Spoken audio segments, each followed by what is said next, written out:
Do you ever feel like your son ignites emotions you didn't realize you had?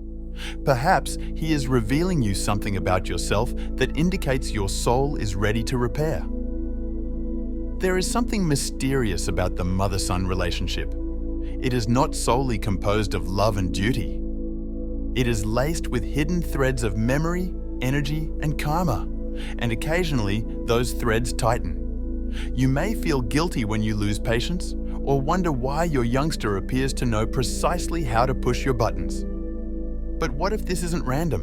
What if, as Yogananda taught, your child came into your life by choice rather than chance? Yogananda stated that no birth is accidental. At conception, biology is not the only factor at play. It's vibrating. He said that a soul is drawn to a mother whose energy meets its demands for evolution. Your son's soul chose you, and yours chose him. You formed a sacred covenant, often known as a soul contract. But here's the surprising bit. Even the conflict between you is part of the plan. Yogananda discussed how former rivals can reincarnate into the same family, allowing them to confront their unresolved karma in close quarters and eventually discover harmony. What appears to be discord may actually be unfulfilled love. What appears to be frustration may actually be an invitation to grow. Perhaps your son's resistance or quiet wakes something deep inside you, an unresolved memory, a fear, a need for control, a whisper from the past. You may be angry, yet there is tenderness underlying it, and behind that, a query. Why is this affecting me so much? That's a mirror. That is the soul effort. Your child, particularly your son, reflects back to you not just what is going on right now, but also what is unfinished inside your heart, a karmic echo that returns not to harm you, but to help you grow. And perhaps you felt that intensity, a look in his eyes that feels familiar, almost ancient, the way he fights your advice or clings to you more than you anticipate. Push and pull. It isn't just emotional, it's full of energy. Yogananda believes that your son is more than just your child.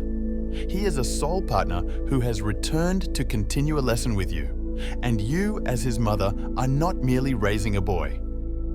You are forming a soul while being sculpted by him. In this energetic dance, the teacher and learner are continually trading roles. Some days, you take the lead. On other days, his mirror reveals what remains within you. Yogananda described a mother's love as the closest approach to God's love on earth. He claims that the Divine Mother reveals herself via the heart of a human mother, loving, forgiving, and always present, even when fatigued. When you comfort your son after a meltdown, it is the Divine holding him through you. When you feel his anguish as your own, it is more than just emotion. That is spiritual empathy. However, the same profound love can also result in great frustration. You care so deeply that it aches. You want to protect, guide, and shape him. But sometimes that intensity transforms into control, and the mirror becomes foggy. If he disobeys, you may feel as if you have failed. If he isolates himself, it may make you feel lonely. But this is the hidden lesson. He isn't doing this to you. He is showing it to you. Yogananda taught that children mirror their parents' inner states, much like a clear lake reflects the hues of the sky. So, when your son arouses your emotions, take a break. What does this show me? Not as a judgment, but rather as an invitation. What in me requires more compassion, trust, and surrender? Your son's behavior is often a message shrouded in mystery, an opportunity to go deeper. Yogananda shared a story about his own mother. He referred to her as his dearest buddy on earth.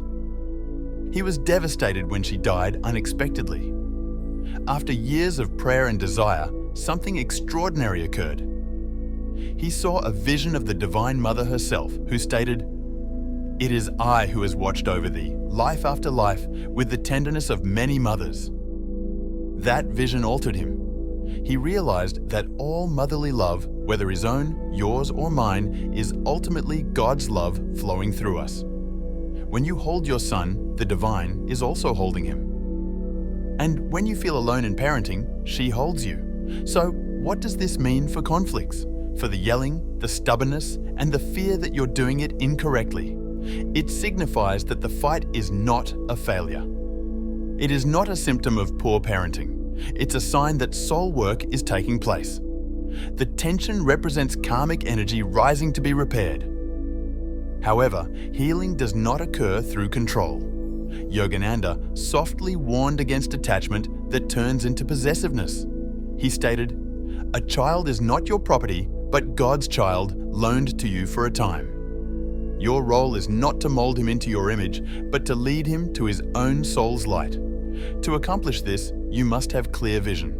That insight occurs when you take a step back, breathe, and ponder. When you wonder, am I parenting out of fear or from faith? Are you reacting to past wounds or responding with new awareness? Your son's resistance could possibly be preserving his soul's mission, and your frustration could indicate that it's time to let go, not of love, but of control. When you give up control for compassion, the energy shifts, the mirror softens, healing begins, and you both move closer to peace." Of course, this is not easy. Motherhood is not a peaceful meadow. It's more like a forest path, gorgeous, surprising, and occasionally dark. But Yogananda provided instruments for the voyage: prayer, silence, and dedication.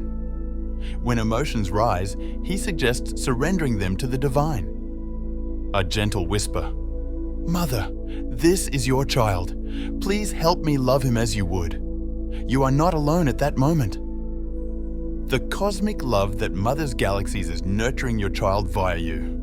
She is also mothering you. She provides grace in the midst of your guilt. In your exhaustion, she sends light. All you need to do is ask.